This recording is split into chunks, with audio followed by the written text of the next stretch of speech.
Сәлем балалар! Денсаулықтарың жақсы ма? Дені саудың жаны сау дейді. Егер сендер мен сияқты спортпен айналсаңдар, күшті, қайратты боласыңдар. Сендер спортпен айналсасыңдар ма?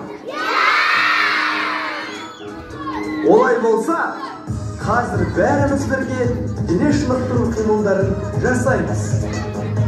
Әнекей, қолды алдыға созамыз, жоғары көтереміз, қайтадан түсіреміз. 1, 2, 1, 2, 1, 2, 1, 2. О, жарайсыңдар! Енді